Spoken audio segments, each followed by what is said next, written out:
Mi abuela parió a mi madre me parió a mí. Todas paren en mi casa, yo también quiero parir.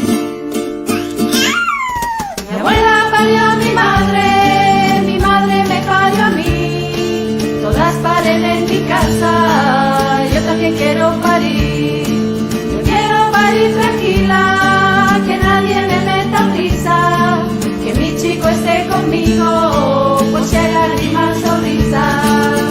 Mi mamá, mi mamá, mi mamá, mi mamá, mamá, mi mamá, mi mamá, mi mamá. Si pides yo te doy teta, si lloras te cojo el brazo, qué gusto darte un abrazo y llevarte en bicicleta. María no tiene niños, pero ella también es madre, que vuelve con su cariño.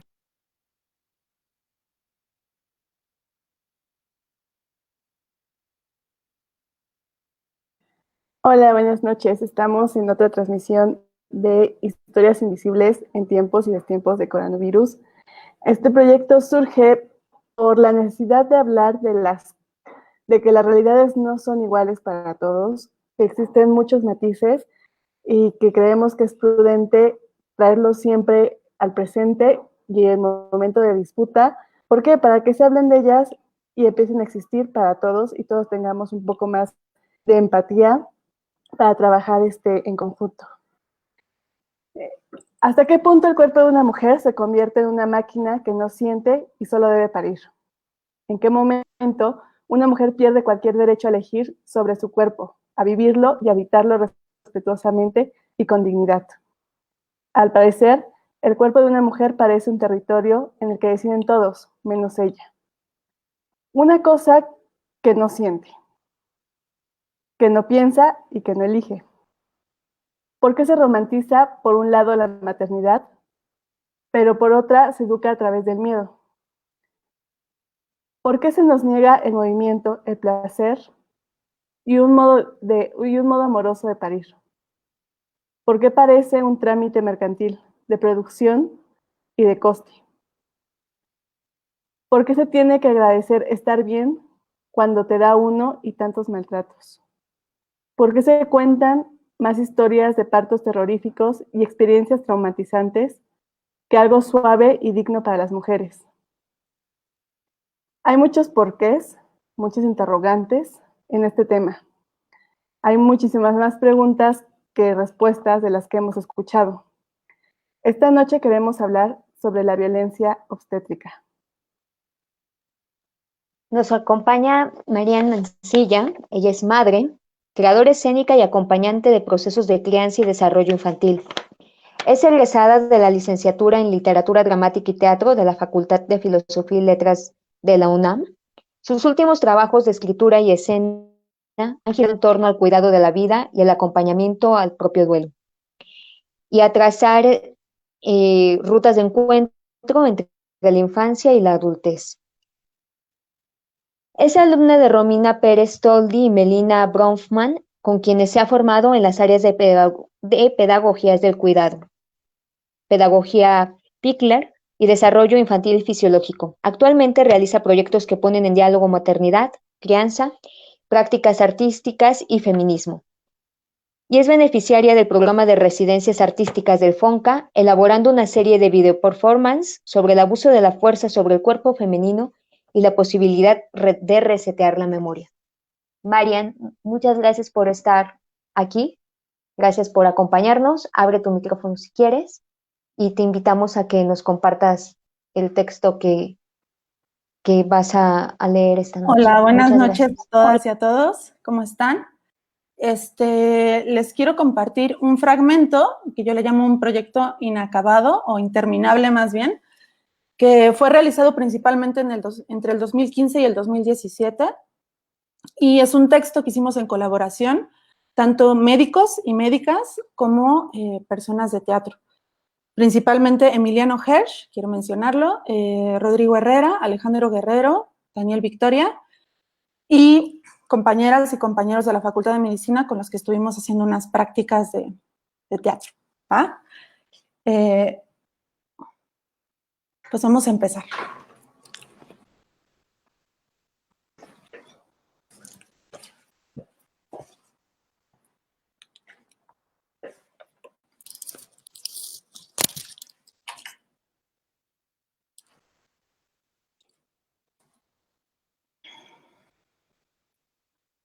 Madrid, Día de Muertos, 2017. Hola, buenas noches. Mi nombre es Emiliano Hersh González. Tengo 21 años y soy estudiante de la Facultad de Medicina de la UNAM. Marian me invitó a venir acá con ustedes a Madrid y pues yo estoy muy contento de que me invitara. Ella está haciendo un proyecto sobre teatro y medicina y otras cosas que tienen lugar en la universidad.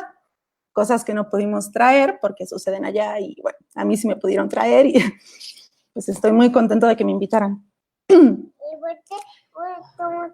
Si quieren, para hacer más amena nuestra convivencia, los invito a servirse un poquito de chocolate caliente o de pan de muerto. También tenemos atole de amaranto. Si hay niños pequeños por aquí, les puedo regalar una calaverita de azúcar o de chocolate.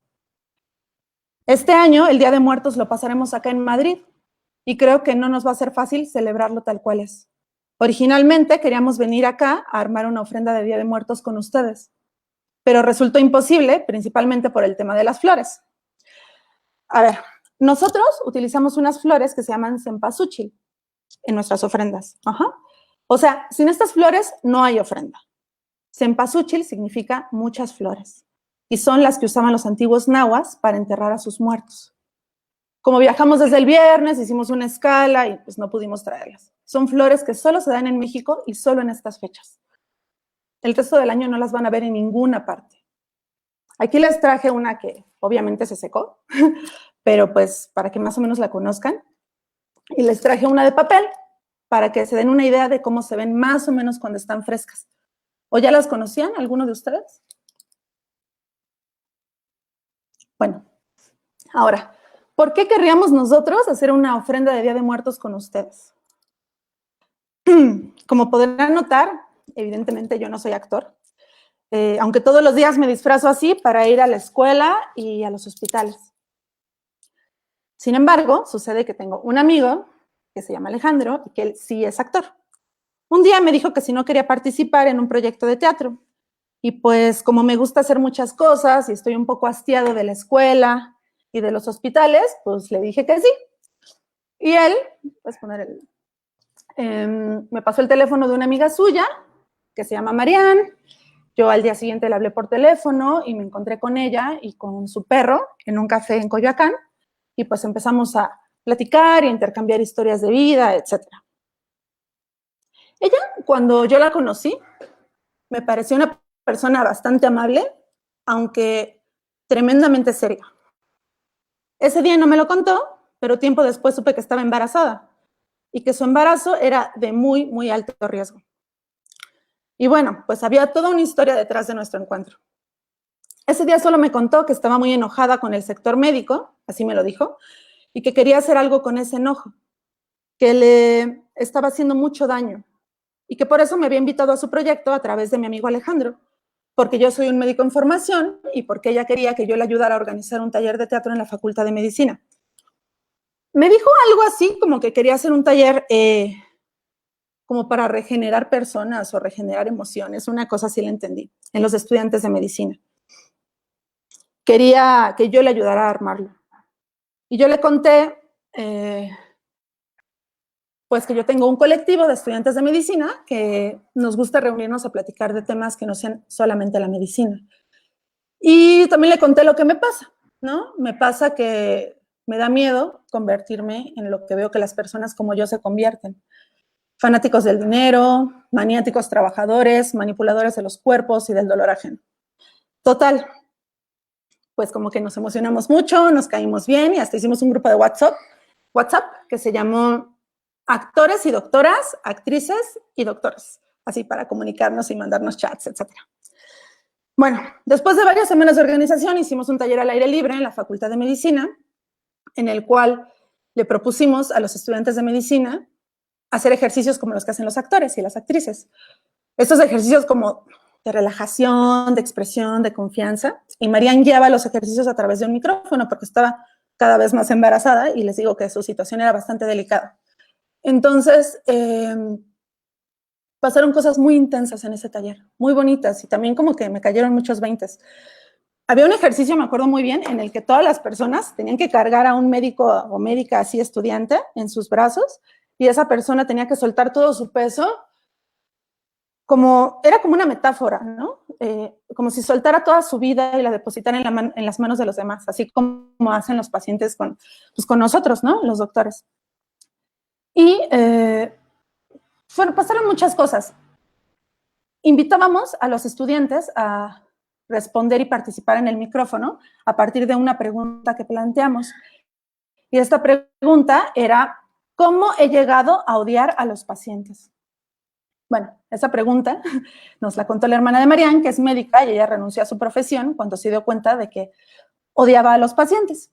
Y ella nos decía que se había dado cuenta de que sin odio no era posible ejercer la medicina, al menos como la había aprendido. Exactamente como la había aprendido. Se dijeron cosas muy intensas, ¿no? Me sorprendió que mis compañeras y mis compañeros nunca rebatieron la pregunta. Era como si como comunidad asumiéramos ese odio como parte de, pues ya de nuestro sistema. Lo siguiente era hacer un taller estable en la Facultad de Medicina, un taller de teatro. Pero pues armamos el taller y la verdad es que no llegó nadie. No hubo quórum a pesar de que era gratis. Pero pues pensamos que tal vez tenía que ver con que los médicos y las médicas nunca tenemos tiempo de nada y tal vez había que cambiar la estrategia.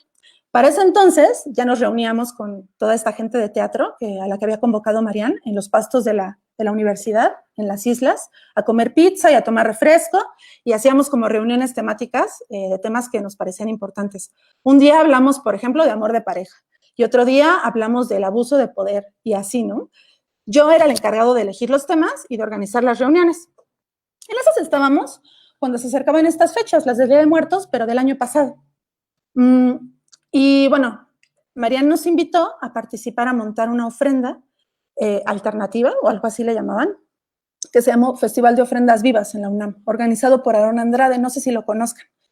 Él es un estudiante de la universidad también, de pedagogía, que se dedica toda su energía a dar acompañamiento a las familias que han tenido hijos o hijas desaparecidos dentro, o digamos, por la situación de ser estudiantes de la universidad.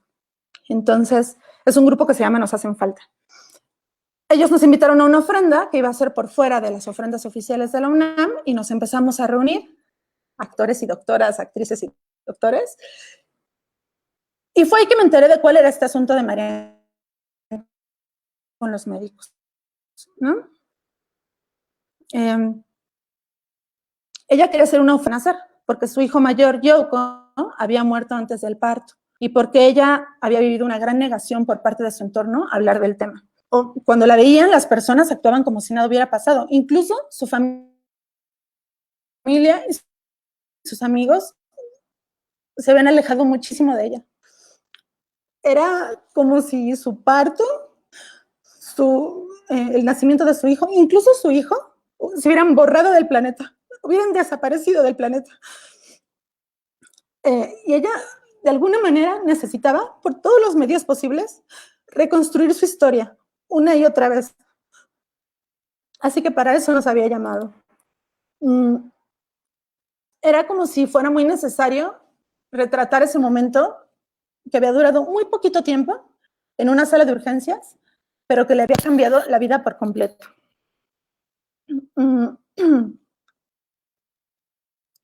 En esos días pude saber lo que había pasado, y cuando lo supe, entendí muchas cosas sobre ella. ¿Cómo decirlo? Pude entender por qué ella nunca me pareció una persona normal. ¿Me entienden? Tenía una particular vivencia de abuso y de maltrato por parte de las personas que la atendieron a ella y a su hijo Yoko. A mí personalmente esto me sorprendió muchísimo, porque todo lo que ella contaba, pues es lo que hay que hacer. Todo lo que ella decía es el protocolo. Entonces, ¿cuál era el problema? En ese momento no lo sabía, pero ahora lo entiendo muy bien y lo tengo muy claro.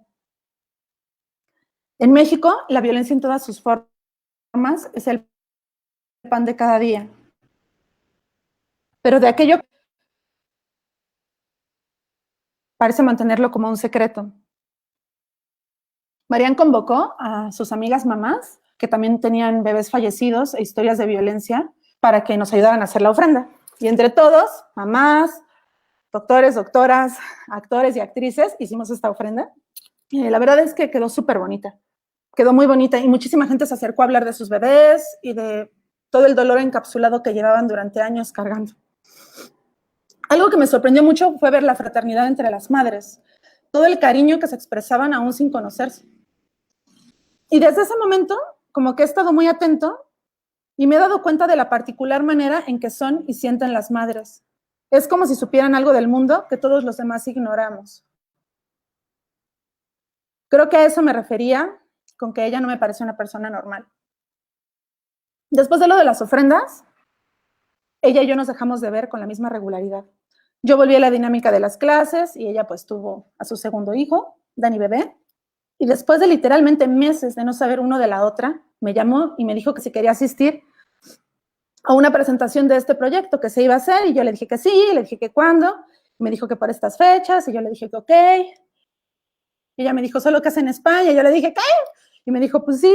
Y yo le dije, no, pues es que yo nunca he salido del país. Pues de hecho ni de la ciudad, ¿no? Más de una semana y eso para ir a Acapulco o cualquier cosa así. Pero pues ella me dijo que para ella era muy importante que yo estuviera y pues por eso aquí estoy, para contarles cómo nos conocimos. Así fue que armamos este texto, lo ensayé con mucho esfuerzo y pues aquí me tienen. La última parte del texto, de hecho, se las quiero leer porque me gusta mucho y no quiero regarla cambiando las palabras.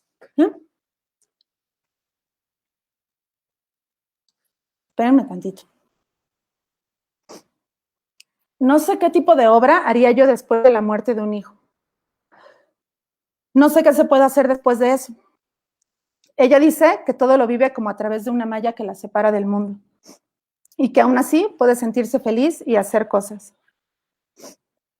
Aunque tendría que estar en la Ciudad de México haciendo exámenes importantes, decidí venir hasta acá porque ella es mi amiga.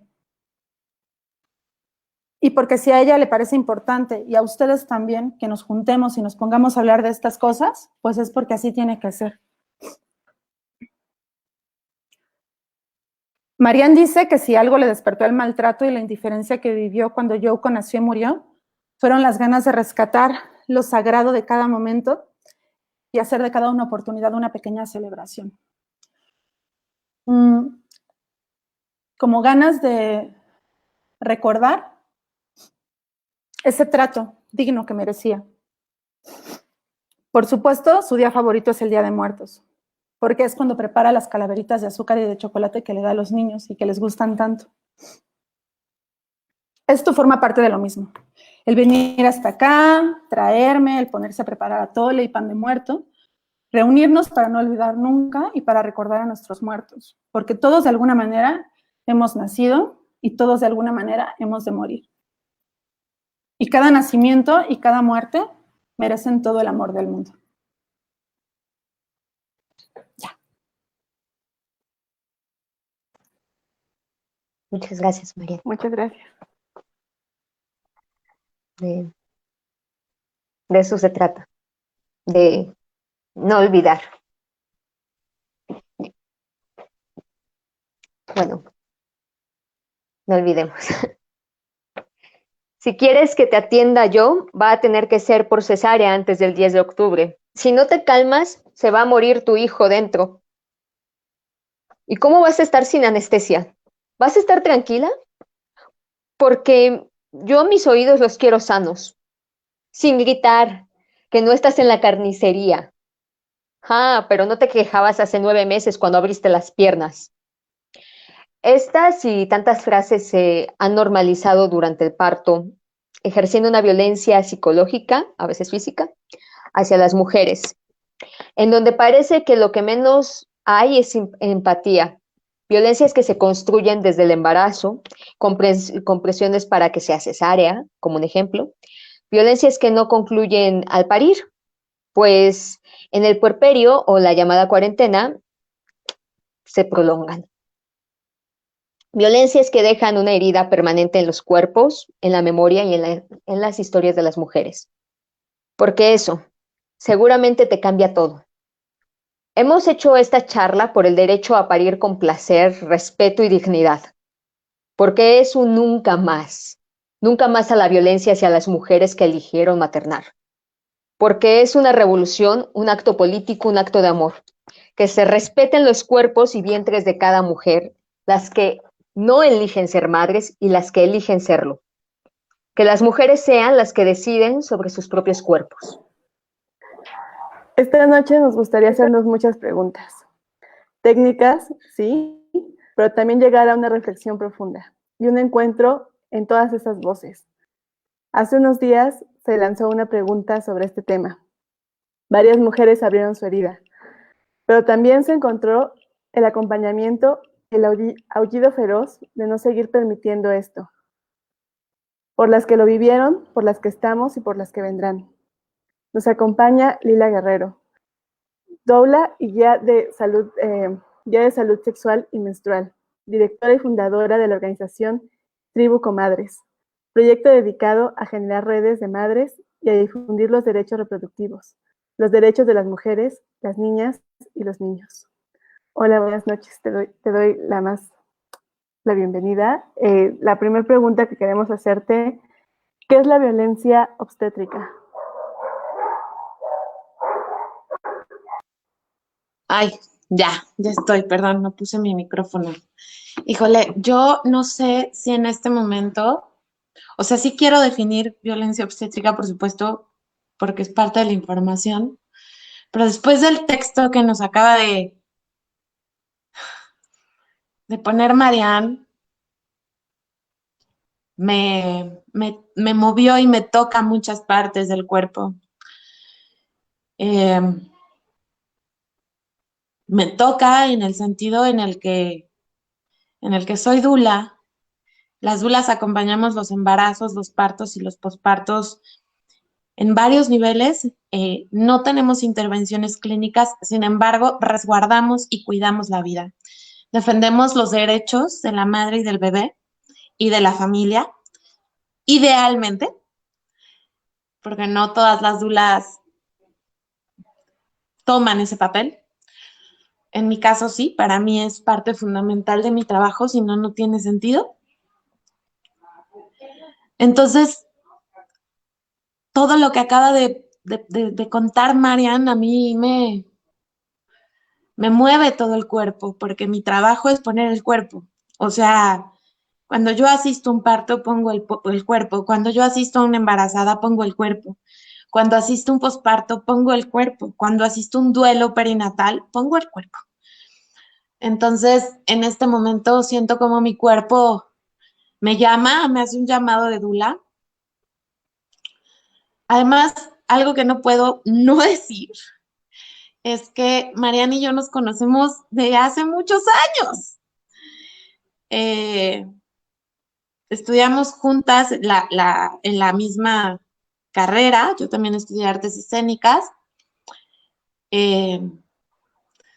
Nos vimos pasar por tantos momentos.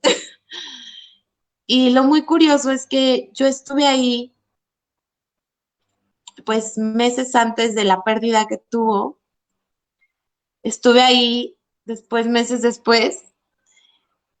Luego, cuando estaba embarazada de Dani.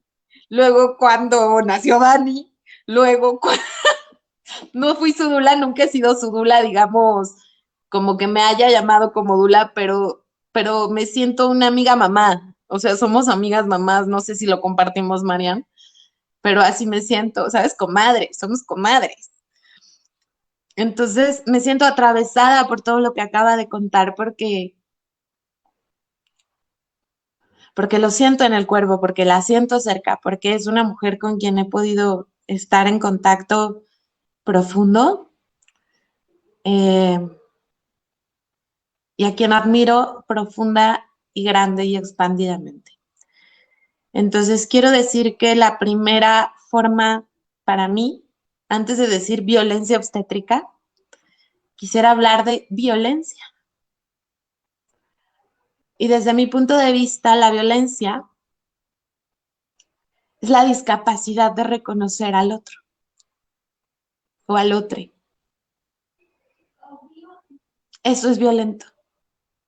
Es una discapacidad mental, emocional, un analfabetismo emocional sobre todo, para reconocer la otredad.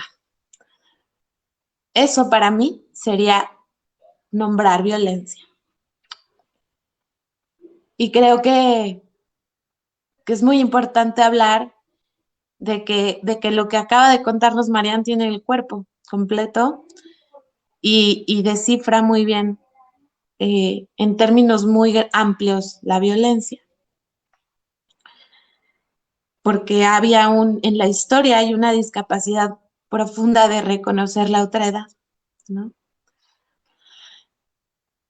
Si hablamos de violencia obstétrica, entendamos el término obstetra. Obstetra se refiere a todos los procesos que tienen que ver con en torno al nacimiento, en torno al parto, en torno al embarazo, todo lo que tiene que ver en ese entorno. Por eso tú vas a un obstetra a atenderte, ¿no?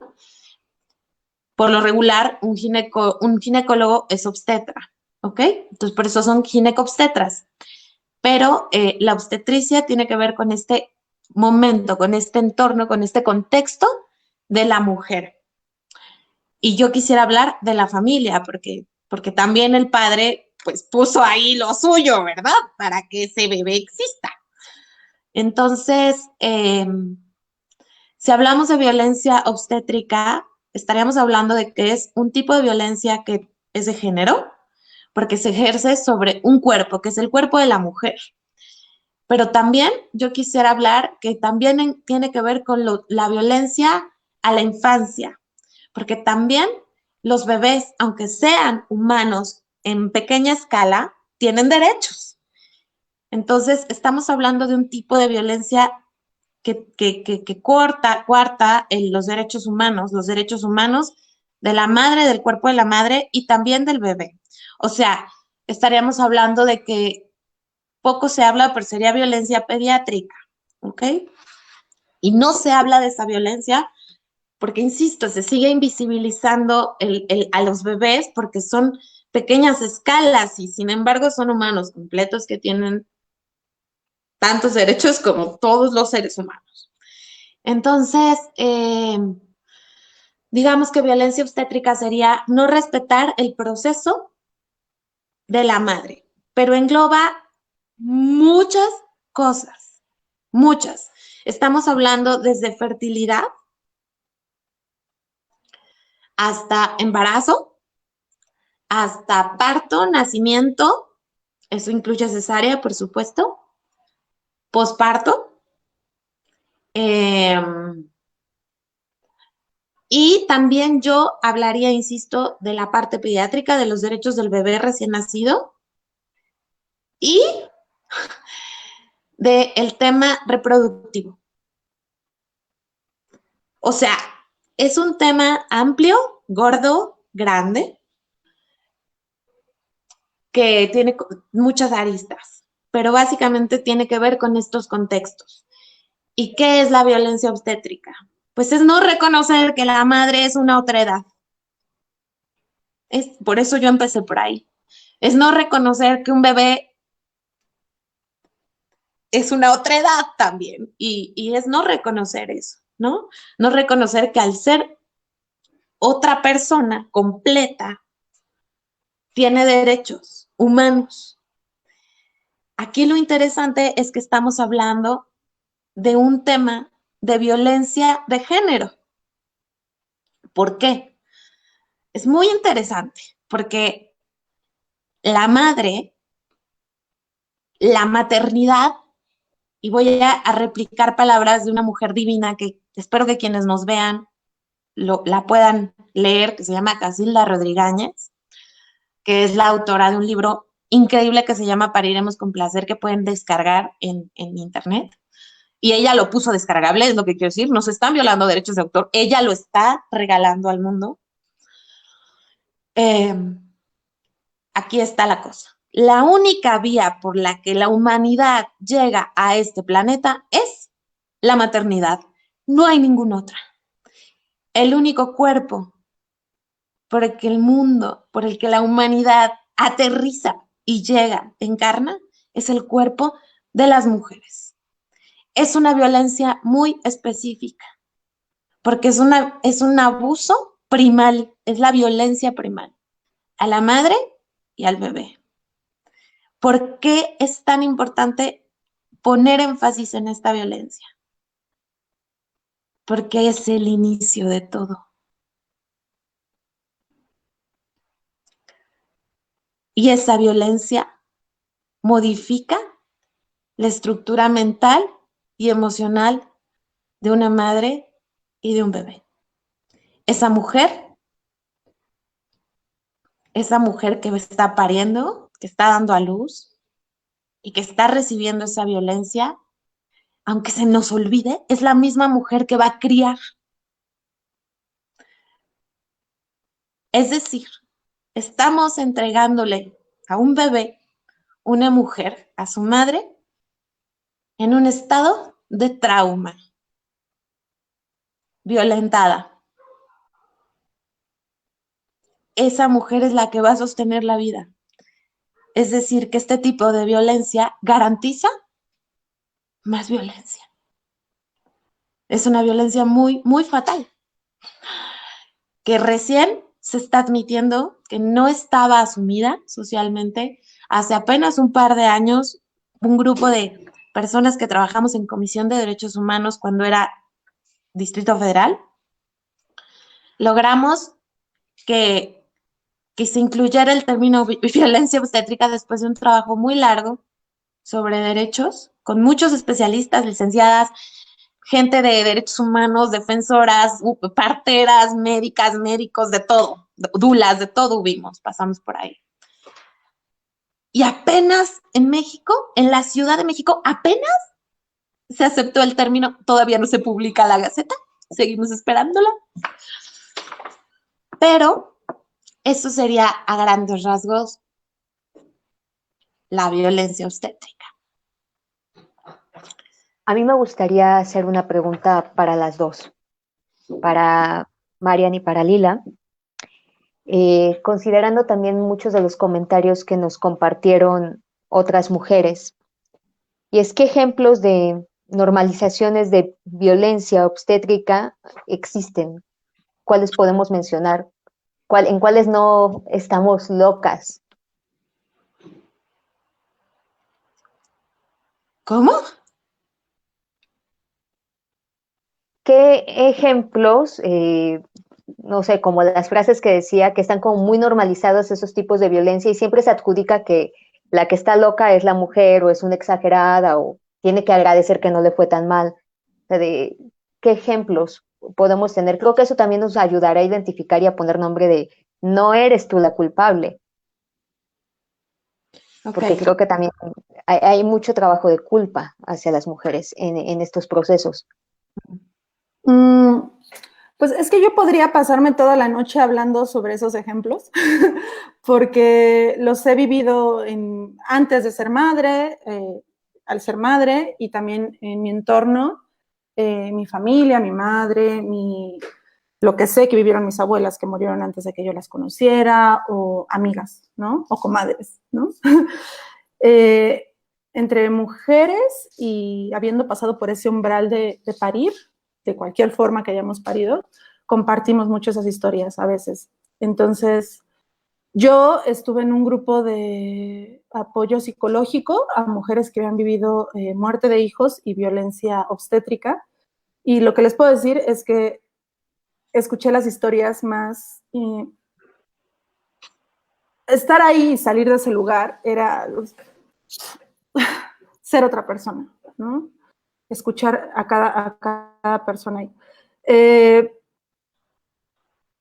Yo pienso así, coincido con Lila al respecto de que violencia es borrar el ser otro del otro, y creo que en esa borradura se incluye el negar sus capacidades, y negar sus límites, ¿no? Es decir, a veces pedimos más de lo que esa persona tiene capacidad y imposibilitamos el ejercicio de su potencial, ¿no? O sea, y creo que la violencia obstétrica está cargada de eso, ¿no? De esa imposibilitar el ejercicio del potencial. También lo otro que dije, pero yo lo he vivido mucho así. Un ejemplo que yo puedo poner, con mi primer hijo, yo pues estaba empoderadísima al respecto de cómo me sentía y lo que quería hacer al respecto de su nacimiento, y en el momento en el que al médico al cual le había cedido como las decisiones hasta ese momento, porque él era el doctor que me veía mis infecciones vaginales y otras cosas, y después yo me embaracé y decidí hacer las cosas distinto, pero seguía con él porque apenas estaba aprendiendo muchas cosas. Cuando yo le conté mis decisiones y mis deseos al respecto del nacimiento de mi hijo, él lo primero que hizo fue pues agredirme y decirme que lo que yo estaba haciendo iba a conducir a la muerte de mi hijo, ¿no? Y que él no iba a permitir que yo hiciera algo así porque eso ponía en riesgo su reputación como médico. En ese momento yo tengo embarazos de alto riesgo porque tengo una condición de salud muy particular, pero en ese momento no lo sabía ni yo ni él. Yo era una mujer que tenía todas las, por lo menos en lo que sabíamos, la capacidad de parir como yo quisiera, donde yo quisiera, acompañada por quien yo quisiera. Y en el momento en el que yo lo planteé así, lo que vino es la amenaza y el infundir miedo, ¿no? Y ese miedo lo único que produjo en mí fue como mayores ganas como de emanciparme de esa situación, ¿no? Y fue un acorralamiento, pues, absolutamente, ¿no? Entonces, creo que una de las cosas que vivimos es eso, ¿no? Es ante el ejercicio, al vernos empoderadas, llenas de amor, con una potencia infinita por lo que queremos hacer por nosotras y por nuestros hijos, aparece como esta resistencia en palabras, en actos, en violencia física, que yo creo no tiene límite, ¿no? El único límite, pues, es el aplastamiento, ¿no? De los cuerpos, de las emociones y de las mentes de las personas. No sé si sirve como ejemplo, pero es lo que me vino a la mente. No. Claro que sí, creo que también esta pregunta tiene mucho que ver y se la hacemos a las dos porque la respuesta que hubo cuando las mujeres compartieron sus experiencias fue encontrar cierto consuelo y acompañamiento. Entonces creo que está bien reconocerse en otro precisamente, afirmar la otredad. Quisiera decir además de agregar o sea, lo que ha dicho Marian me parece redondo, pero el asunto es este. El asunto es que venimos de toda una vida de violencia.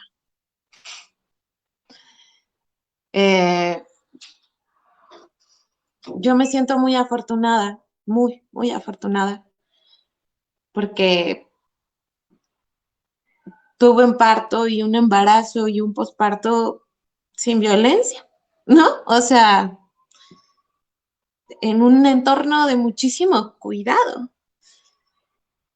Pero ahora que estoy informada y que o sea, mi hija nació hace más de 11 años, ¿no? Entonces, a lo largo de 11 años he podido y he logrado hacerme de un cuerpo mío, ¿no? La misma maternidad, por eso siempre digo, la maternidad fue un viaje de vuelta a casa para mí, ¿no? Pero si en ese momento yo hubiera estado en otro contexto, o sea, yo parí en casa, parto orgásmico, con parteras, divino, o sea, ¿qué les digo? Así, escenario ideal. Pero si yo en ese momento había una parte de mí que decía, yo voy a parir en casa, y mi cuerpo me lo permitió, y todo el contexto me lo permitió, y mi compañero me apoyó, y mi hija estaba puesta para parir, para nacer en casa, y todo estaba ideal. Pero si yo no hubiera tenido ese entorno, y me hubiera ido a un hospital, seguramente hubiera recibido violencia obstétrica, y yo ni siquiera me habría dado cuenta. ¿Por qué? Porque por lo regular venimos de historias de vida, de mucha violencia, en donde mientras papá o mamá, que son quienes te tienen que procurar el cuidado, el amor y el entorno de amor amoroso, no puedo decirlo de otra manera, el cuidado de tu fuego interno, de tu luz interior. Ellos son quienes te tienen que procurar eso. No lo hacen, o al mismo tiempo tienes una mamá o un papá que te golpea, que te dice cosas, que hay violencia física o mental, y al mismo tiempo te dice que te ama y que lo hace por tu bien. Pues cuando llegas a la vida adulta no sabes distinguir entre violencia y amor, y entre violencia y cuidados. Entonces, la realidad es que es muy difícil para las mujeres, en este caso, no sentirnos locas, porque nunca es para tanto. Si tu mamá te amaba y te agarraba cinturonazos, ay, este señor nada más te está diciendo que no grites, no seas exagerada. ¿Me cachan? O sea, los puntos de comparación, la educación emocional que tenemos es de tanto dolor, de tanta discapacidad, de tanta ausencia, de tanta violencia, de tanta negación, que cuando llegamos a la maternidad por lo regular llegamos bastante rotas, sin referentes de cuidado, sin referentes de amor, sin referentes de entornos saludables para nuestro bienestar. No sabemos qué es eso. Entonces, claro que si lo comparamos, pues es dificilísimo distinguir cuando hay violencia. Es como cuando el marido, ¿no? Cuando está esta alienación y el marido golpea a la mujer y la mujer no entiende y no distingue que eso es violencia doméstica. Es prácticamente lo mismo porque estamos alienadas para permitir el abuso, porque nos han educado así, porque han abusado de nosotras a lo largo de nuestra vida. Entonces, yo lo único que puedo decir en este momento es que la maternidad es una alta inteligencia. El cuerpo entra en alta inteligencia. Alta. O sea, para mí es un estado de iluminación, ¿no? Y no por eso quiero decir que todas tienen que ser madres, ¿eh? Aguas. Yo, no, por supuesto que no. O sea, después hablamos de eso, pero no. Solo estoy diciendo que es un estado tan peculiar a nivel hormonal, bioquímico, etcétera, que si tú sientes intuitivamente que te violentaron, no dudes. Si tú sientes que eso está chingón, perdón por mi francés, pero así es, si algo está chido, no dudes, eso está chido. Es un momento en el que no dudes ni tantito de tu voz interior. Así, es lo único que puedo decir. Si tú sientes que te violentaron, te violentaron. Si necesitas entender de dónde viene la violencia, porque efectivamente es mucha información, bueno, aquí habemos un montón de mujeres que te podemos acompañar a enunciarla, a ponerle palabras y ordenarla, porque es complejo. No porque no tengas la capacidad de ordenarla tú, porque es mucha información parir, de tener un bebé, por parto, por cesárea, es mucha para el cuerpo. Y si tú intuyes que recibiste violencia, no te sientas loca, la recibiste y aquí estamos para acompañarte a ordenar esa información que necesitas ordenar. Es lo único que puedo decir. O sea, sí. Como que todo se va guiando por el contexto, por las redes que hacemos, por la violencia tan permitida que hemos tenido sistemáticamente y repercute en muchos aspectos, entre ellos todo, ¿no? La violencia de género, la maternidad, la violencia hacia los niños, como toda esta gama de violencias se concentra acá. Esta pregunta también es para las dos. ¿Qué repercusiones emocionales tiene el ejercicio de la violencia obstétrica en contra de las mujeres? ¿Y pueden quedar secuelas físicas en las mujeres que han sufrido violencia obstétrica? ¿Y cuáles son las más comunes?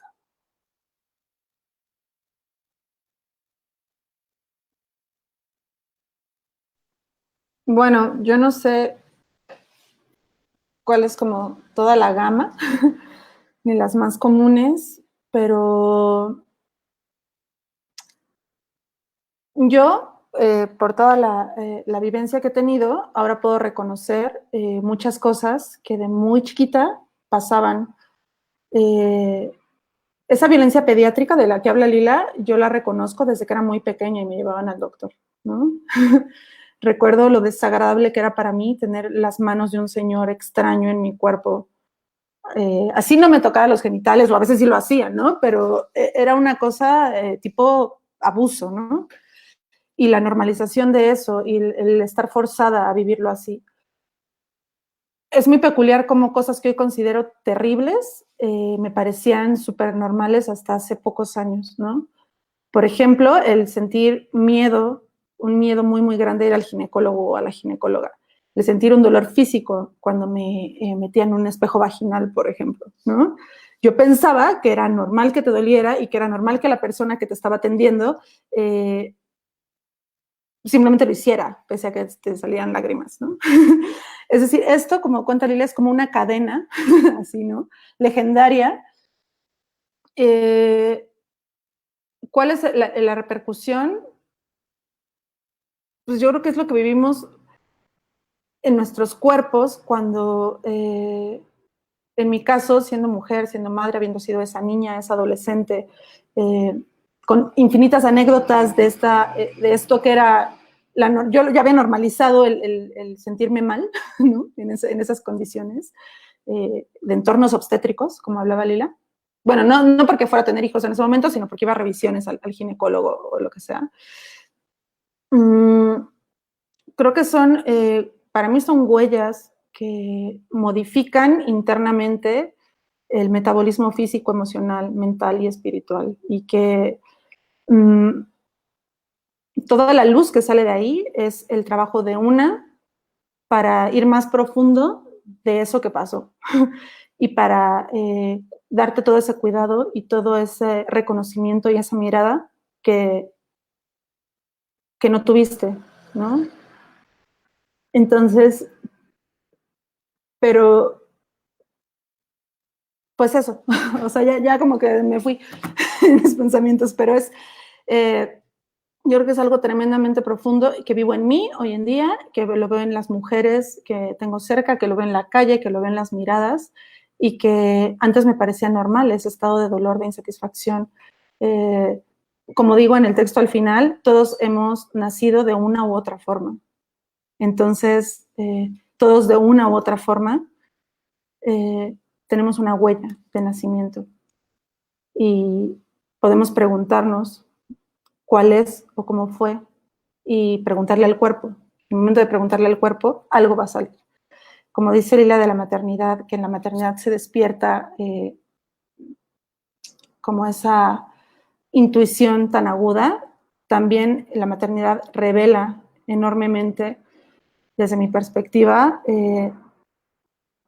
todos esos misterios que traemos, ¿no? Y a mí mis vivencias de violencia obstétrica en el nacimiento de mis hijos me han revelado una historia de violencias y de abusos muy, muy tremenda.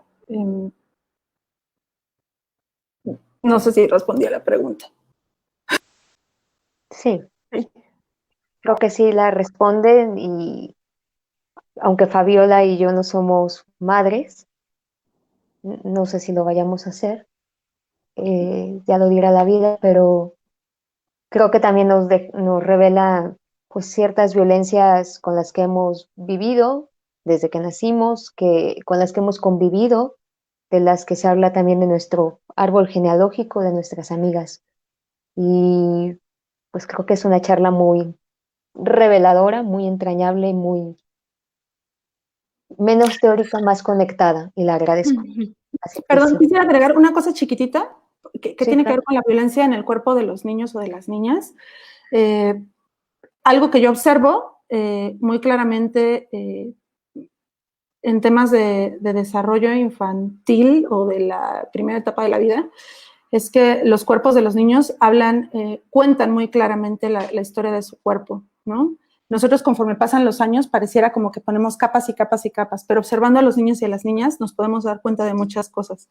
No es una información intelectual, sino es una información energética, ¿no? Entonces, yo creo que las historias de abuso en torno al nacimiento también se pueden observar en la falta de regulación o en mientras más patologicemos a la infancia, creo que más habremos de mirar las prácticas de cuidado o de falta de cuidado hacia la infancia, ¿no? Entonces,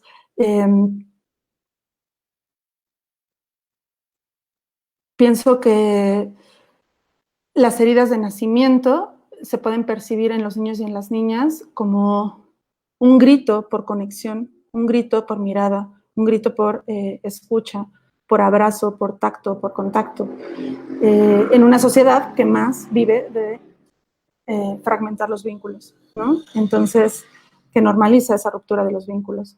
Entonces, hablar de violencia obstétrica también tiene que llevarnos a devolver la mirada hacia la infancia, ¿no? Y cómo están con sus cuerpos contándonos esa historia de violencia.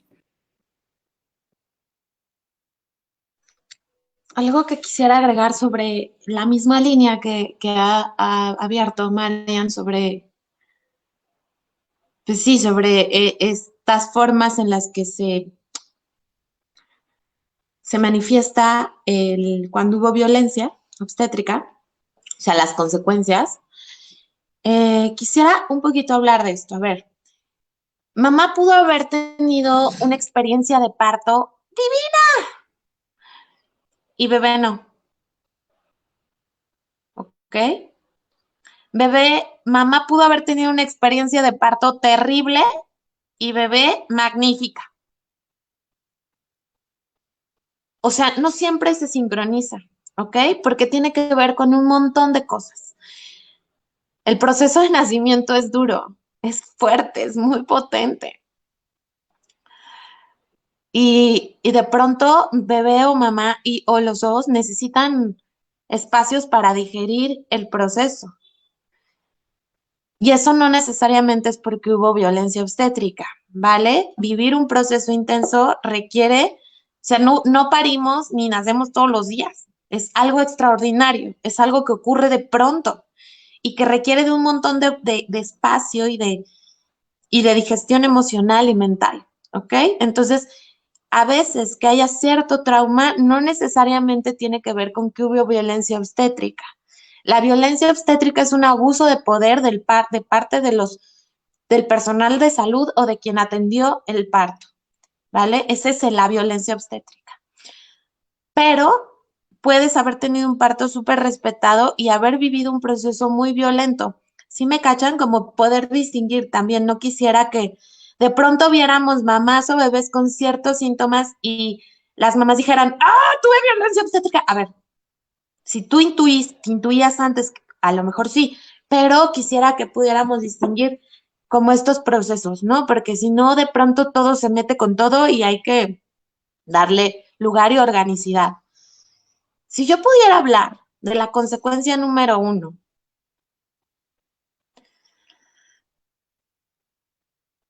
de haber sufrido violencia, en este caso violencia obstétrica, es la dominación. Y para mí es la patología más grande.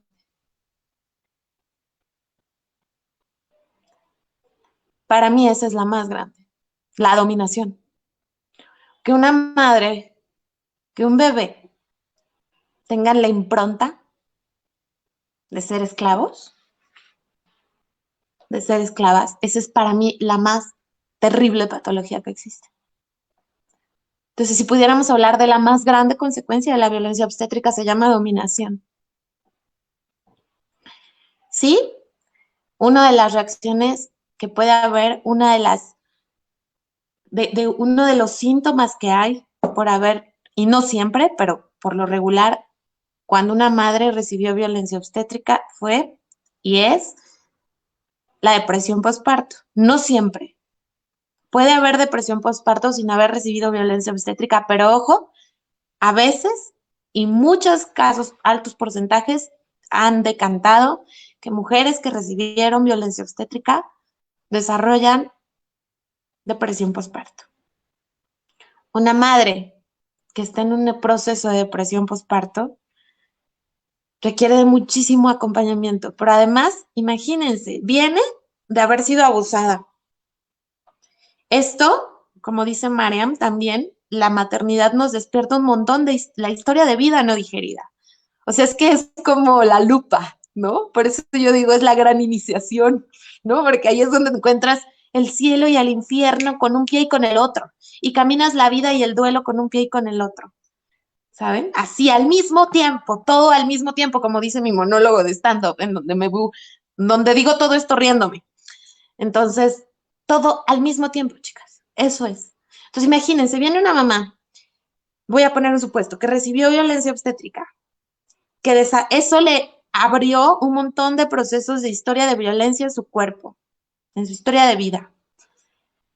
Eso abre aún más el proceso para que esté expuesta a depresión postparto. Y además, el maldito estigma de una mujer que tiene depresión postparto. Porque las madres no nos atrevemos a decir tengo depresión postparto, ¿saben? No tenemos, es algo terrible. Yo tuve uno de los partos más divinos que se puedan imaginar y tuve depresión postparto. Porque la maternidad me puso una lupa de todo mi dolor y toda la violencia a la que había estado expuesta toda mi vida. Y muchos años después tuve el valor de decirlo y de nombrarlo, porque es un estigma, porque se cree que las mujeres que sufrimos depresión postparto no queremos a nuestro bebé, y no es cierto. Una mujer que sufre depresión postparto es justamente una mujer que viene de una maternidad muy rota y no puede y no sabe qué hacer con ese dolor, y al mismo tiempo quiere amar a ese bebé y no tiene los recursos para estar al 100% disponible, como quisiera. Entonces, imagínense, abusada obstétricamente, con el estigma de una depresión postparto. Por eso les decía, dominada, al servicio, coartada. Y un bebé que no tiene toda la atención y la disponibilidad de un cuerpo de una mujer porque se siente atravesada. No está disponible. El territorio de un bebé es el cuerpo de su madre, su ecosistema, para estar en salud mental y física y emocional. Pero ese ecosistema no está disponible porque estuvo atravesado por la violencia de toda la vida y la violencia obstétrica, y ahora la violencia de no poder hablar de la depresión postparto generada por esa violencia. De eso estamos hablando. Un bebé que no recibe un cuerpo disponible es una persona que va a crecer con una discapacidad emocional que se puede curar. Mírennos, o sea, ahí andamos medio rotillas, pero ahí vamos, nos vamos curando, nos vamos resarciendo y armando en pedacitos. Pero por eso está la humanidad como está. Por eso es un tema de dominación, es un tema de esclavitud, es un tema de garantizar el poder sobre la humanidad. Y ese para mí es la patología más terrible.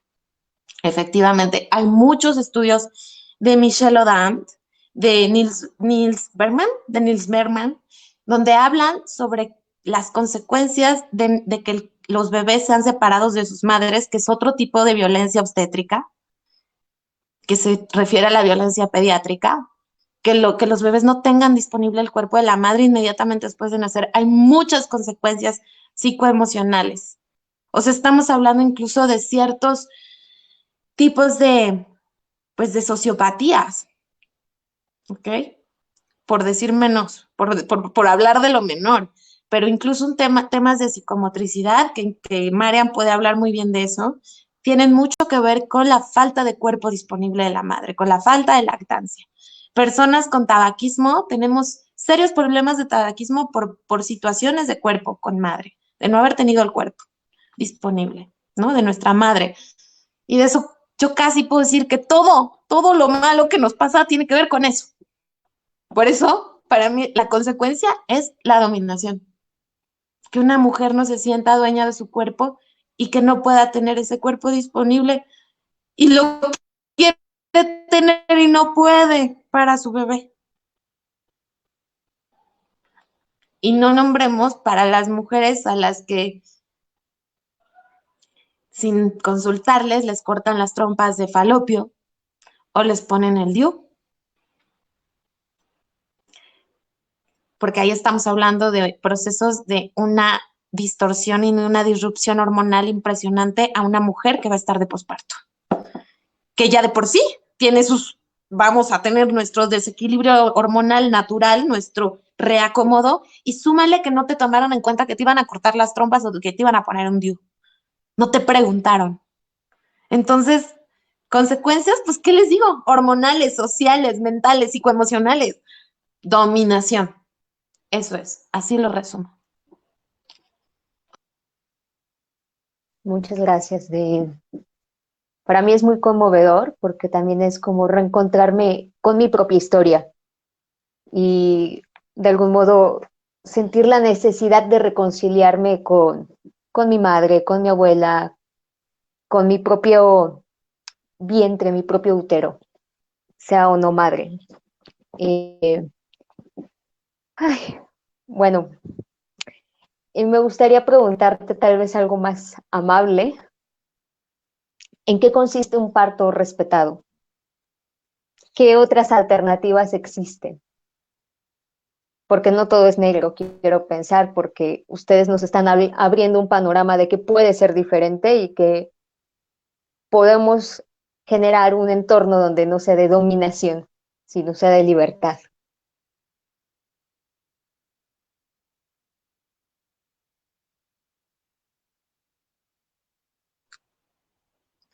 Bueno, más que un parto humanizado, me gustaría hablar del nacimiento humanizado, porque no los bebés pueden nacer por parto, hay cesáreas necesarias y no quisiera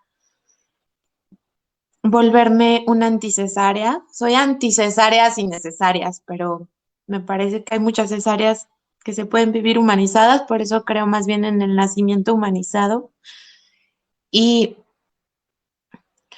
pues miren, o sea, tiene que ver con derechos básicos humanos y con escuchar la fisiología, la organicidad del cuerpo. Si una madre, si una mujer embarazada está en una salud, es decir, si no hay patologías durante su embarazo o que tenía antes del embarazo y que la exponen en cuestión de salud a ella y a su bebé para el embarazo y el parto, o sea, es decir, un embarazo que no tiene patologías de antes o que se desarrollaron durante el embarazo. Eh, es una madre que puede, primero, que lo primero es, tienes todo el derecho a recibir información verídica, o sea, que no te espanten. El parto no es un proceso de enfermedad, aunque se trate en hospitales. El parto es un proceso fisiológico, como comer, como respirar, como digerir, como hacer pipí, hacer popó, así como todo eso que ocurre que el cuerpo sabe hacer, así es el parto. Pero el asunto es que ocurre cada cuándo, no diario ni las 24 horas del día, ¿no? Por eso para el cuerpo es un proceso. Tienes derecho a recibir información verídica, ¿vale? O sea, un poco pongo el ejemplo de lo que le pasó a Mariam, donde la asustaban, pues es que eso es violencia. Nadie te puede asustar si no hay, digamos, una patología, ¿ok? Es como lo primero, y eso tiene que ver desde tu embarazo. Tienes derecho a estar acompañada por una dula, una partera, por tu compañero, por tu compañera, por quien quieras que te acompañe durante tu labor de parto y nacimiento de tu bebé. Tienes derecho a elegir dónde parir, dónde va a nacer tu bebé. Ya dije, siempre que el contexto de salud lo permita, pero por eso empecé porque necesitas recibir información verídica. Es uno de tus derechos, que no te pongan patologías que no tienes, ¿ok? Tienes derecho a elegir dónde parir, dónde nazca tu bebé. Tienes derecho a moverte porque parte de tener un parto fisiológico, un parto respetado, es que el cuerpo de la mujer necesita moverse para que pueda navegar el dolor. Tienes derecho a usar o no anestesia como una opción. O sea, sí o no, es una opción. A comer lo que necesites comer durante tu labor de parto, a tomar y a también beber tus, pues sí, hidratarte. Y pues a elegir cómo van a ser, en qué posición quieres que nazca tu bebé. Tú eliges, no tienes que estar acostada para facilitarle el rollo al médico, a la médica. Y en el caso, y despuesito de que nace, pues tener derecho a que tu bebé esté cerquita de ti. Apego, contacto piel con piel, corte del cordón umbilical lo más tardío posible hasta que deje de latir, idealmente. Que tu bebé pueda tener contacto, lactancia precoz, es decir, que le puedes ofrecer el seno materno en cuanto quieras y en cuanto tu bebé lo quiera y lo desee. Tienes derecho a estar en contacto absoluto con tu bebé y que también hacer lo que tú quieras y que sea importante para ti respecto a tus ritos. Es decir, si quieres la placenta, si quieres que se diga algo especial cuando nace tu bebé, a defender lo que es importante para ti a nivel energético, espiritual, a nivel de rito, de cultura. Eso sería como a grandes rasgos. Y lo más importante es derecho a recibir una información veraz, ¿sabes? Eso es lo más importante. Yo quisiera decir una cosita, y es que todo lo que nos acaba de contar Lila también aplica cuando el bebé o la bebé fallece antes, durante o después del parto. Porque esto es algo que se ignora muchísimo, el tema de la muerte perinatal, que entra en el mismo rubro de violencia obstétrica y de violencia hacia las mujeres y hacia los niños y las niñas, los bebés. Si vivimos en un contexto social que normaliza esta violencia, yo puedo decir, por lo menos por mi experiencia, por cosas que he vivido, que en el caso de las muertes perinatales, esto se radicaliza tremendamente. Es decir, que si al bebé lo separan cuando nace porque dice que le tienen que hacer una revisión y eso violenta sus derechos fundamentales, cuando un bebé muere es una práctica muy común impedirle a la mamá conocerlo y cargarlo y abrazarlo. Son muy... Entonces, todo lo que dijo Lila aplica también cuando muere un bebé. La mujer, si no hay una condición de salud que la comprometa, también tiene derecho a decidir cómo va a nacer su bebé, en caso de que haya muerto antes del nacimiento. Si por cesárea, por parto inducido o esperar a que el proceso se dé, porque el cuerpo también sabe lo que está ocurriendo. También tiene derecho a ser acompañada en sus tiempos, en un entorno de confianza, con amor. Tiene derecho a recibir información de lo que pasó y también a un diagnóstico. Es muy normal, muy común que cuando hay muerte perinatal se le da vuelta a la página y nadie quiere saber nada, ¿no? Los doctores, las doctoras temen muchísimo una demanda porque creen, ¿no?, que se les va a culpar, una cosa así. Y las mujeres no tienen derecho a hacerse estudios a su bebé en caso de que lo decidan. Cuando muere un bebé también existe el derecho a que la mamá lo cargue, lo conozca, se tome fotografías con la familia. Hay lugares con proyectos maravillosos de acompañamiento a la muerte perinatal, donde el trauma, no solamente del nacimiento, sino de haber perdido al hijo, por la razón que haya sido, es un poco menos duro. Cuando hay fotografías, cuando hay acompañamiento, cuando el papá o la mamá o quien sea puede cortar el cordón igual, porque ese bebé es una persona, aunque haya muerto. Ajá. Entonces, en el texto yo decía, cada nacimiento y cada muerte es sagrado y merecen todo el amor del mundo, sea como sea. Eso.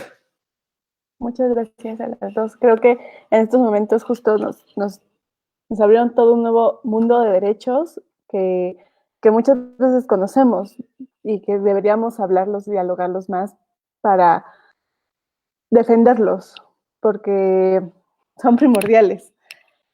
Yo tengo otra pregunta de ¿cuál es el papel y de la figura de que tienen las parteras? Y en este sentido, te quisiera preguntar sobre qué es dula y cuál es su trabajo para tener un parto digno.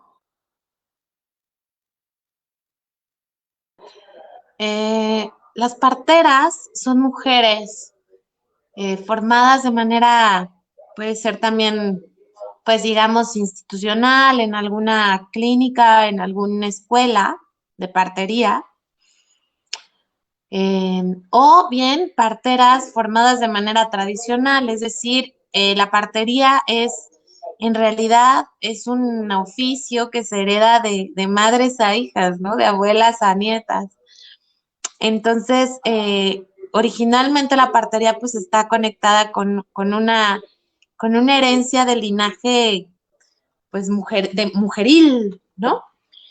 Las parteras reciben bebés, están preparadas para recibir bebés, para hacer ciertas intervenciones clínicas, suturas, para revisar el bienestar de la madre durante el embarazo, el parto y el posparto, y también del bebé, y acompañan a nivel de salud también el proceso de la familia, digamos, en este entorno perinatal.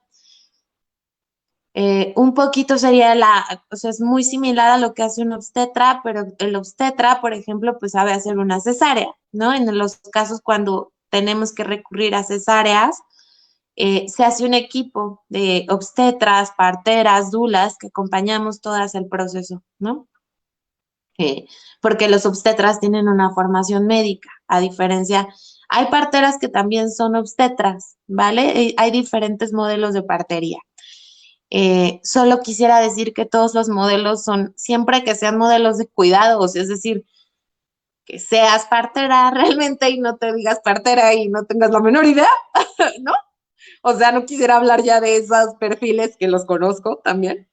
Estoy hablando de parteras, ¿no? Con diferentes modelos de partería, pero todas tienen el mismo lugar, la misma importancia. Una no vale más que la otra, o sea, ¿ok? Claro, yo tengo que decir que amo a las tradicionales, o sea, son enciclopedias, son ballenas del mundo de la humanidad, las amo, yo podría vivir con ellas eternamente en la selva, ¿no? Porque una de mis maestras vive allá, es maya, es parte de la maya, y son así, yo las idolatro por mí, porque están cañonas, ¿no? El nivel de información que traen es impresionante. Una dula es más bien a veces las dulas también somos educadoras perinatales, ¿eso qué quiere decir? Que educamos y damos información importante sobre el embarazo, el parto y el posparto, ¿no? Sobre la fisiología del embarazo, del parto, es decir, te facilitamos información que te ayude a saber cómo funciona tu cuerpo y qué puedes. O sea, información es poder, que te ayude a encarnar el poder de ser madre, de parir, ¿no? Entonces, sí, explicamos muchas cosas sobre fisiología, bioquímica, etc. En el caso también las dulas, insisto, no todas tienen esta formación, algunas sí la tenemos. También las dulas acompañamos la parte, digamos, psicoemocional de la madre en este entorno, sin necesidad de ser psicólogas ni terapeutas. La mayoría terminamos dedicándonos a un tipo de terapia inevitablemente, pero digamos que no es algo que tiene que ocurrir. Entonces acompañamos el proceso psicoemocional de la madre, estamos ahí y con diferentes herramientas, dependiendo de lo que cada una pues vaya teniendo por gusto. Yo para mí la herbolaria y como todo lo tradicional, soy medio, o sea, ocupo muchas herramientas de partera tradicional, pero no me digo partera porque no tengo la formación completa de una partera, ¿saben? Y sería, pues, no, es antiético, ¿no? Sin embargo, aplico un montón de cosas que vienen de la partería tradicional mexicana, porque soy nieta, además de parteras. Entonces, bueno, pues eso, en grandes rasgos, somos acompañantes, ahí, testigas, somos como las testigas. La madre siempre puede regresar y bueno, además algunas otras nos dedicamos a ser también defensoras de los derechos. Entonces, un poco fiera, un poco testiga, un poco hermana. Y la realidad es que la figura de la dula existe porque, este es mi punto de vista, no de la partera, de la dula, porque la relación madres e hijas está rota. Porque ese es el lugar de la abuela, de una abuela saludable. Pero cuando las mujeres sabias siguen sin madurar, cuando las abuelas están queriendo desempoderar a la madre y tomar su lugar y robarle a la hija para ser ellas la madre y no han sanado, pues son mujeres con muchos años, pero no son sabias, siguen rotas, siguen adoloridas. Y venimos de historias de madres e hijas muy rotas. Entonces, la figura de la dula un poco es una especie de metamadre. Y las dulas vamos a dejar de existir cuando la relación madres e hijas haya sanado en este planeta. Ojalá que sea pronto. Muchas gracias, Lila. De- Creo que también es importante que a nivel institucional también se le dé más reconocimiento a las parteras. Sí. Bueno, esa es mi opinión, de creo que todavía a veces se les pone como en una posición inferior y creo que iba ligado a a mi siguiente pregunta, que es para las dos. ¿Qué alianzas se pueden tejer entre parteras, dulas, hospitales, digamos, tradicionales, obstetras, ginecólogos, y de qué alianzas podemos hacer como comunidad, aunque no nos dediquemos a eso o no hayamos tenido hijos? ¿Qué es lo que podemos hacer en conjunto?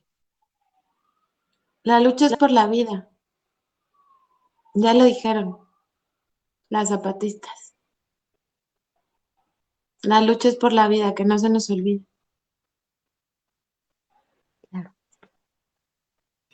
Entonces, Pues, no, eso, perdón. pues el cuidado de la vida, chicas. Ese es el centro de todo. Cuidar la vida en todas sus formas. Pero ya, te dejo, Marian.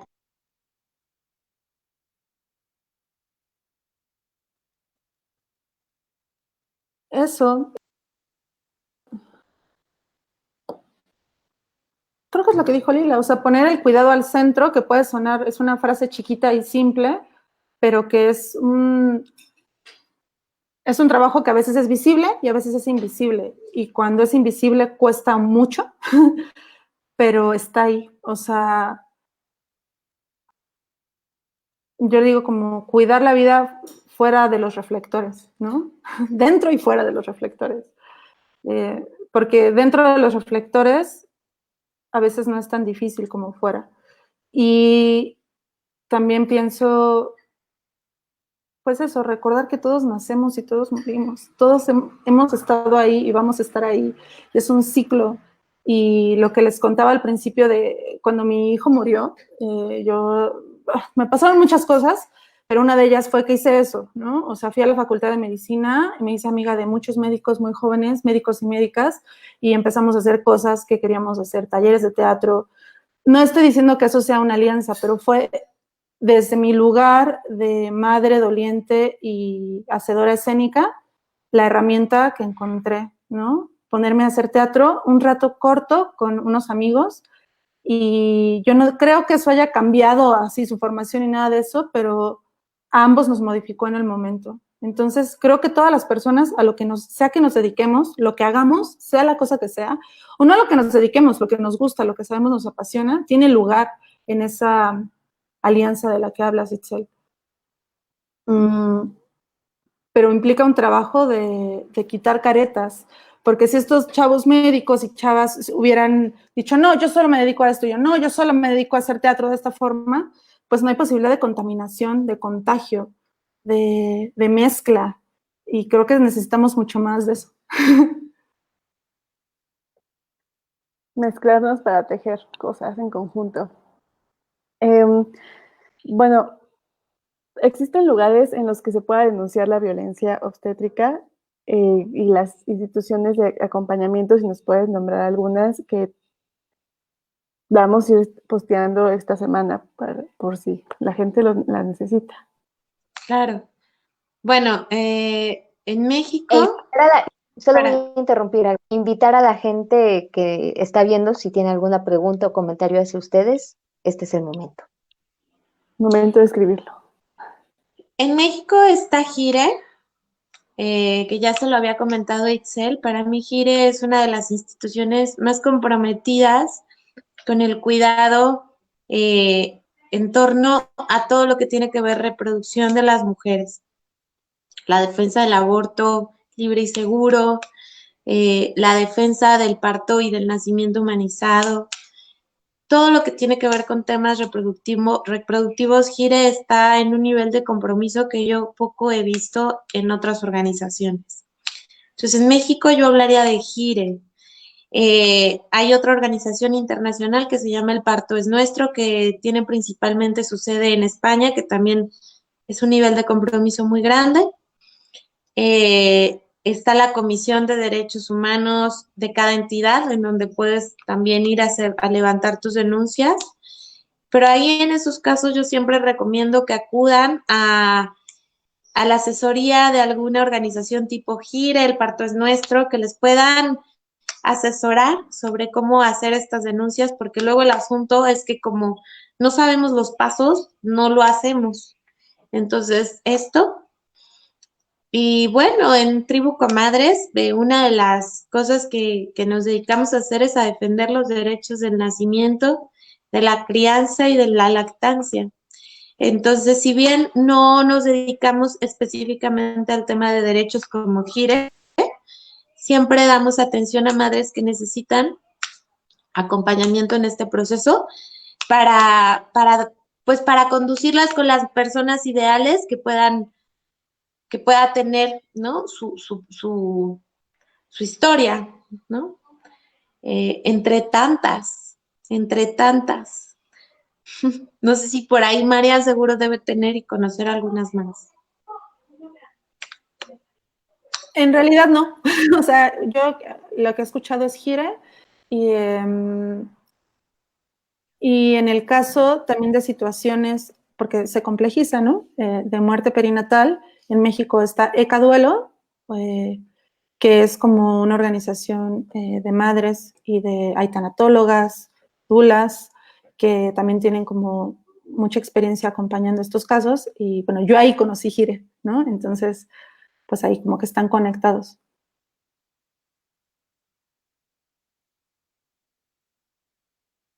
Estaremos compartiendo a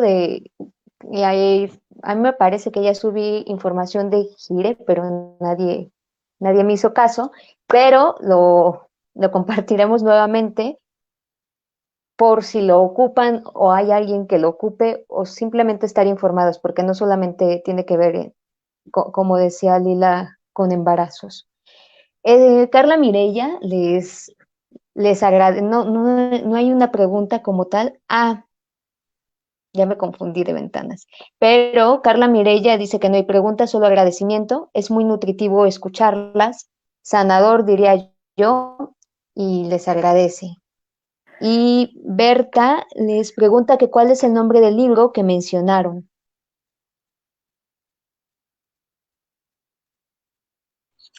Pariremos con placer, de Casilda Rodríguez.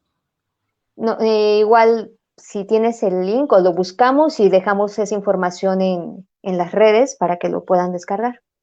Me gustaría Claro, tengo pedir. mi biblioteca para descargar de todo eso, se los mando. Oh, pues estaría buenísimo, lo estaremos compartiendo y aparte Lila ya nos dejó con la conciencia tranquila de que no estamos violando los derechos de autor de nadie. Y me gustaría pedirles sus conclusiones y redes sociales si es que tienen y quieren compartirlas para poder seguir su trabajo.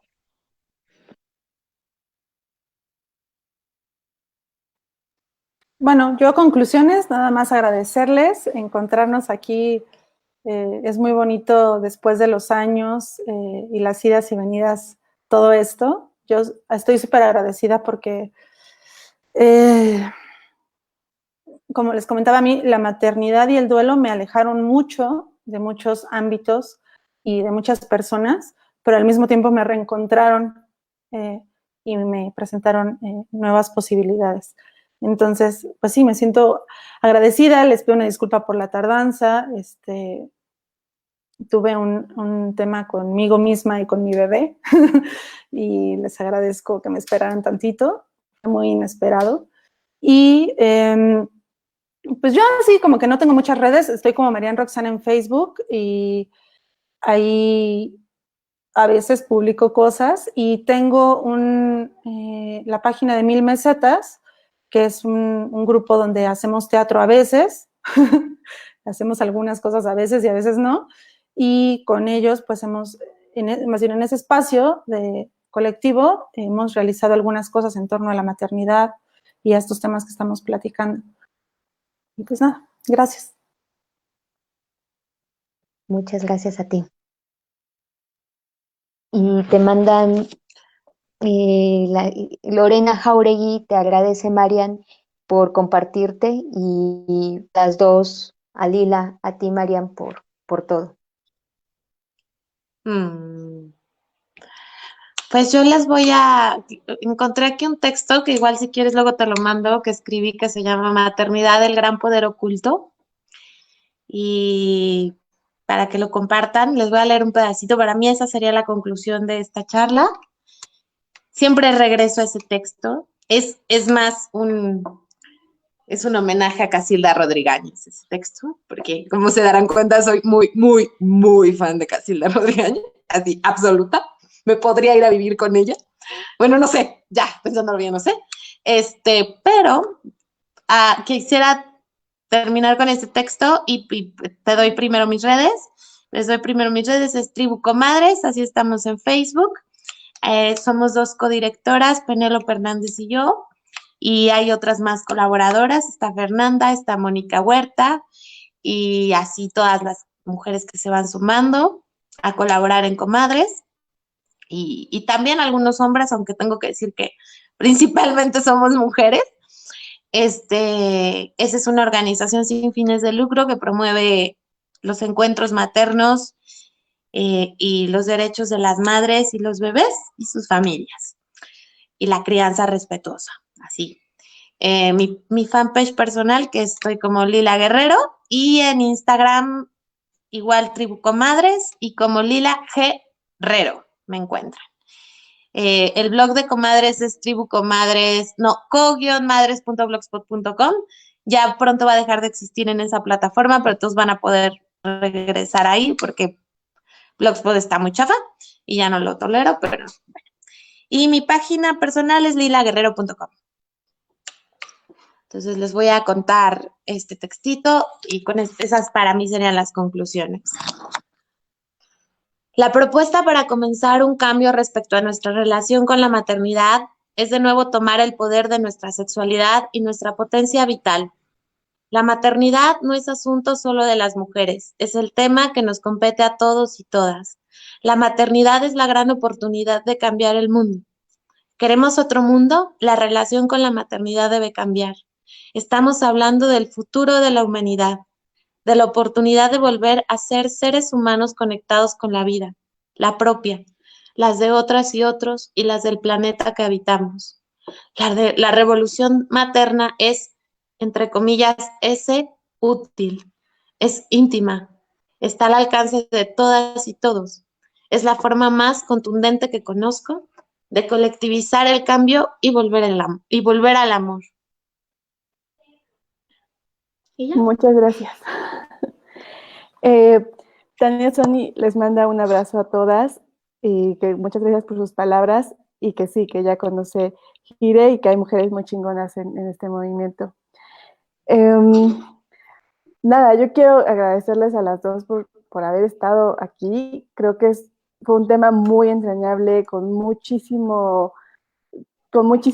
energías, con muchísimo amor, con muchísimos actos de acompañamiento, ¿no? Yo les agradezco profundamente dejarnos conocer este tema desde el acompañamiento, ¿no? Desde el cuerpo, ¿no? Justo lo que decías, poner el cuerpo, y creo que a nosotras nos mueve muchísimo poner el cuerpo porque es nuestra herramienta de trabajo y con lo que palpamos al mundo, y para mí es súper apreciable esta plática del día de hoy.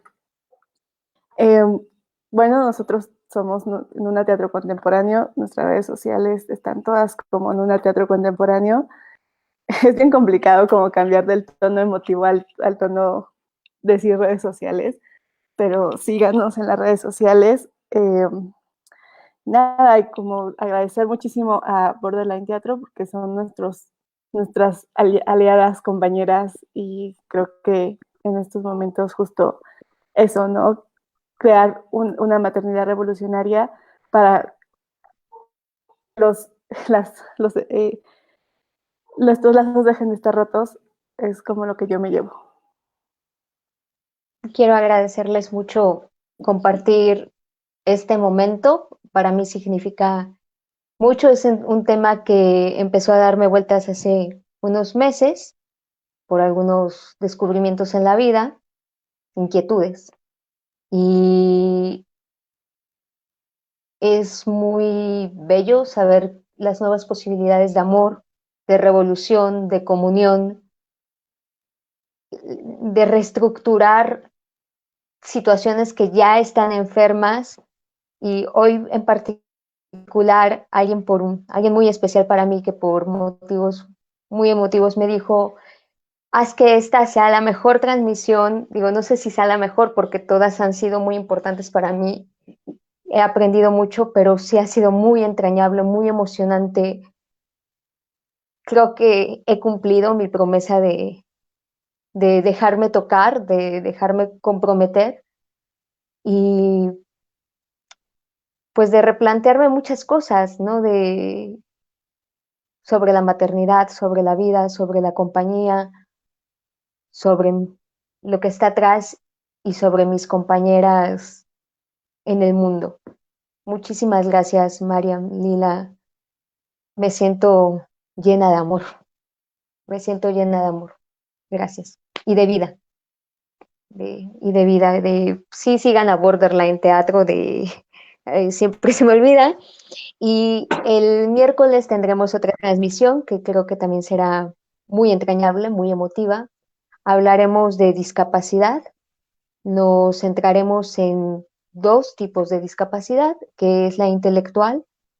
Nos acompañará Romeo Betanzo, que está preparando algo especial para ese día, y también una discapacidad física, que son las personas sordas. Nos están preparando también Marifer Vergara y Roberto de Loera, un encuentro entre oyentes y sordos, en donde hay un puente. Estará Janet Romero, que es una mujer que admiro mucho, que conocimos en un proyecto también con derechos humanos, y estará Raquel Jelinek, espero estarlo diciendo bien, que es una defensora muy comprometida de los derechos de estas personas. Yo escribiré algo al respecto sobre la discapacidad psicosocial.